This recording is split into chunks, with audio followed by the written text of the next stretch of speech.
The decidua basalis is maternal. Now, what's 8 plus 4? 12. Okay, so there's things that happen if the cleavage doesn't happen. It starts cleaving at 13 days, so it's already implanted. I'm gonna have conjoined twins. Okay, so let's go back. Implants here and starts cleaving. Okay, I'm gonna have a singleton. Fertilized, starts cleaving here. I'm gonna have identical twins. I'm gonna have fraternal twins.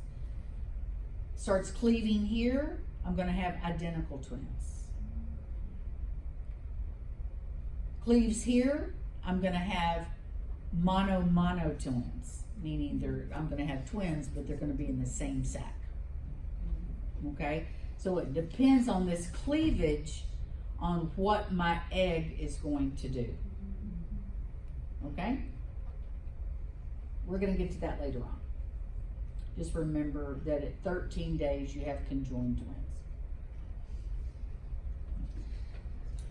So it's the estrogen and the progesterone from the corpus luteum that maintains the endometrium. The blastocyst should attach at 6 days. It's the trophoblastic cells that are going to be the primitive placenta. The enzymes from the syncytotrophoblast break down the endometrium, and those trophoblastic cells put out estrogen. Put out HCG. Okay? That HCG is what prolongs the corpus luteum, because the corpus luteum will remain active until the placenta is functional.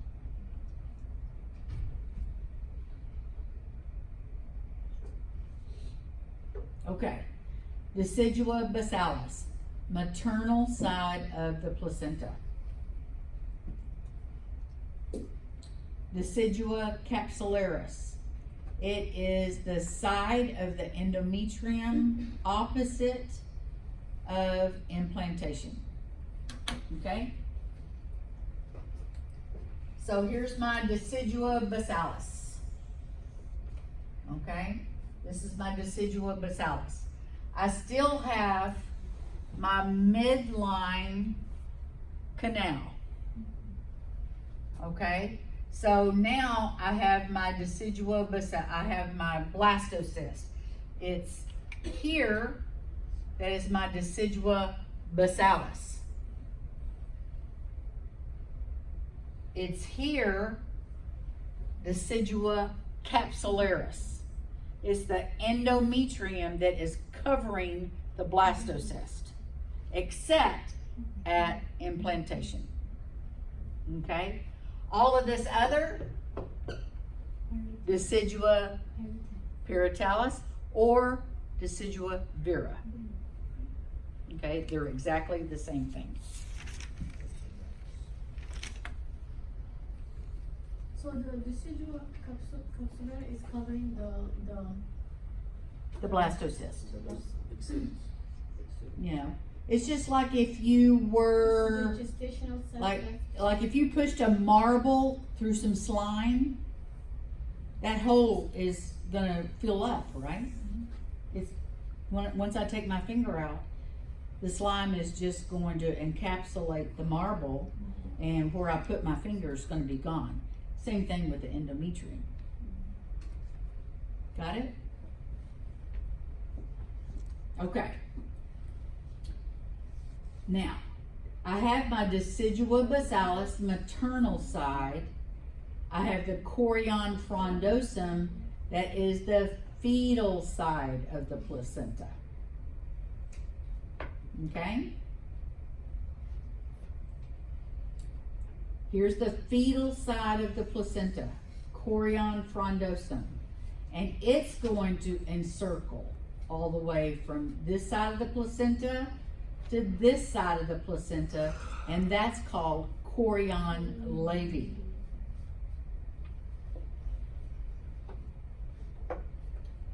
This is the amniotic sac.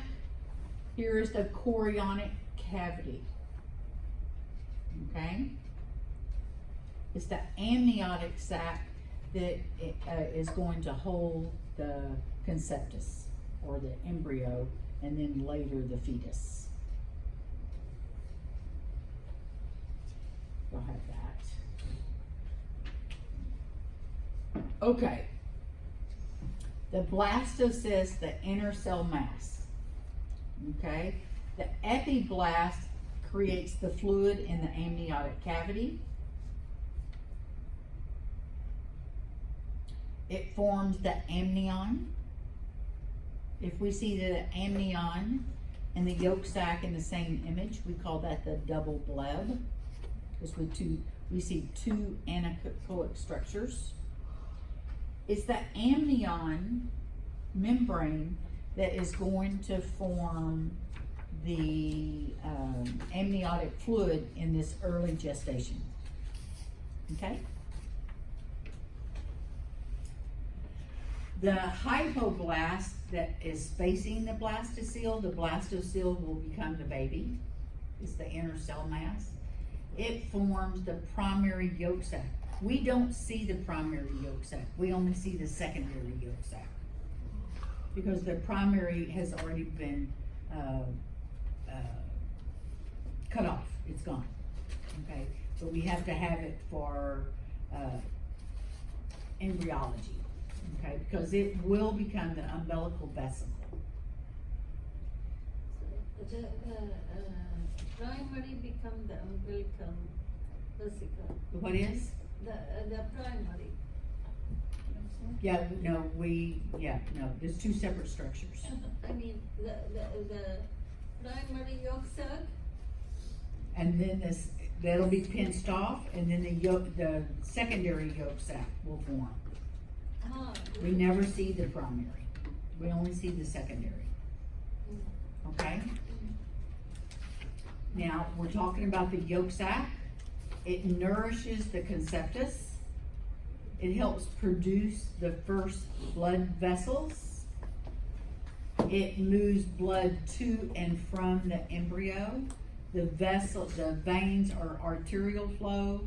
The veins are the arteries are venous flow. Okay? And then the allantois will start forming, and it is the urachus that becomes the umbilical arteries. As we're looking, say here's my bladder, I have a young baby, and I see a vessel going here, and I see a vessel going here. We can call that a 3-vessel cord.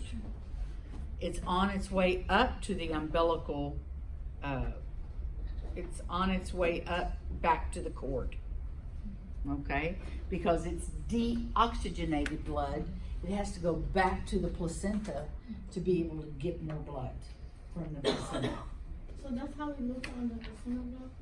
Like, You see it just like that. Mm-hmm. Okay. Now, there's things at the urachus. We can have a urachal defect where the bladder is connected to the umbilicus, and my baby will be born peeing out of its belly button. Okay, how we first discern whether we have an IUP. Decidual reaction, that's not a positive sign for an IUP. A chorionic or gestational sac, it's not a sign that I have an IUP. The only definitive sign that I have an IUP is when I see a yolk sac. which is the secondary one, right? Because you say we don't see the first one, the primary one. Yeah, it says secondary yolk sac. Okay, remember we don't see the primary yolk sac. And here's just a little bit about the embryology. the development of the placenta, the chorionic villi, from what layer of trophoblastic cells? What layer? That Inner layer. Yeah, what's it called?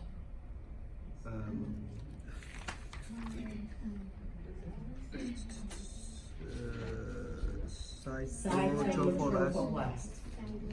Cytotrophoblast. Cytotrophoblast. Okay. Okay, so, we've already gone over the chorionic levy. The chorionic levy is connected to the chorion frondosum because this is the fetal part of the placenta and this is the fetal part of the chorionic cavity.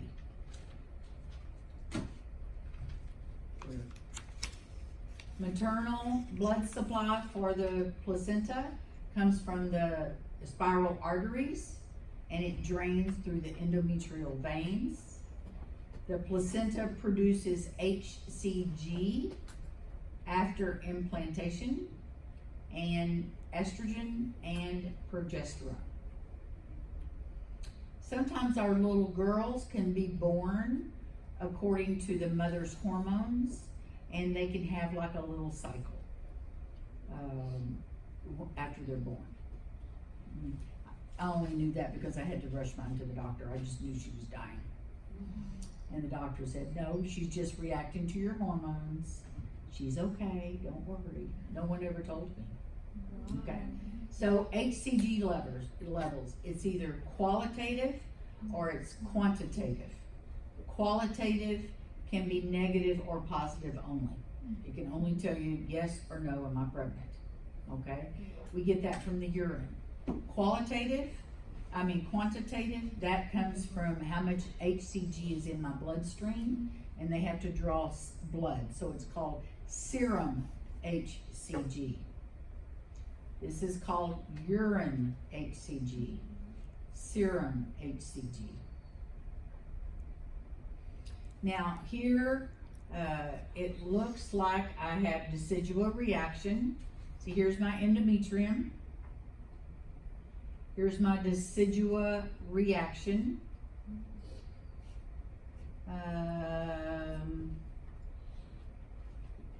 Early gestational shock. Yeah, I don't see a yolk sac. So we know that this baby is before 5 weeks. HCG levels would be around 500. Okay, now here I have decidua reaction. I have a yolk sac and I have a crown rump length. I'm going to measure my gestational sac 3 times. I'm going to measure my yolk sac 3 times. I'm going to measure my crown rump length 3 times. Okay? For the crown rump length, if they're like in the first trimester but they're bigger than this, do they have to be laying like flat or is like straight across, or do they? If they're straight, there's something wrong. Oh, okay. Okay. A baby should never be like this. It's always going to be in a fetal position. It's always going to be in a fetal position. Until they're born. Huh? Until they're born. Yeah, until they're born, because then they don't have any space. But there are syndromes out there. If you see the legs hyperextended, that's a syndrome.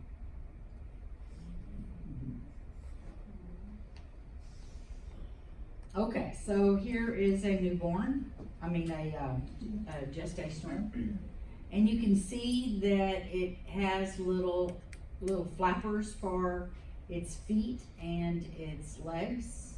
You can start to see a little bit of the rhombencephalon, which is the first thing that we see in a fetal head. How was this image taken? Looks like it was done with a scope. Was that sonography? Was that ultrasound? What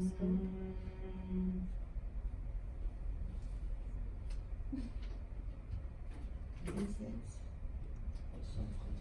I don't know. Because I don't think we go in utero.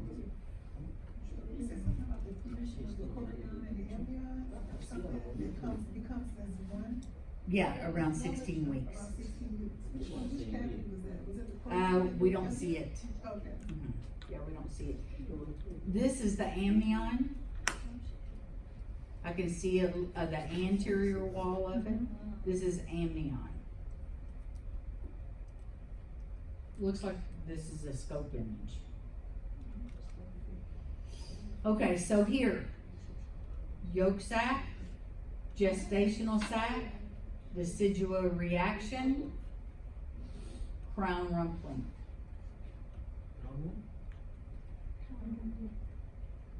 Crown rumpling.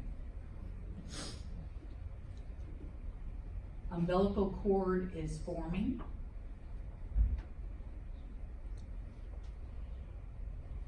Crown rumpling, yolk sac, gestational sac. Can I measure my gestational sac there? No. No. I have to see the complete gestational sac. This is decidua reaction. See how it's brighter here than it is here? Decidua reaction.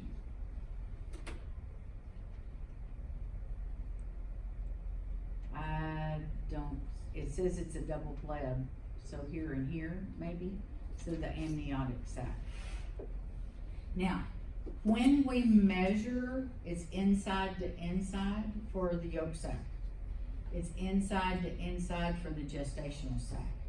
It's outer to outer for the crown rumpling.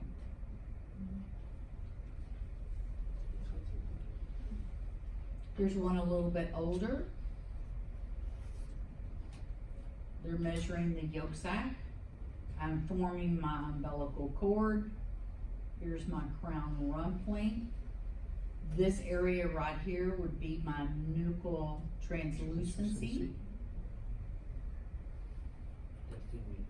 No, 11 to 13, 6.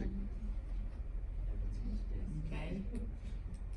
And this tells you a little bit, we should be able to see a fetal heart when the crown rumpling gets to 5 millimeters. Okay?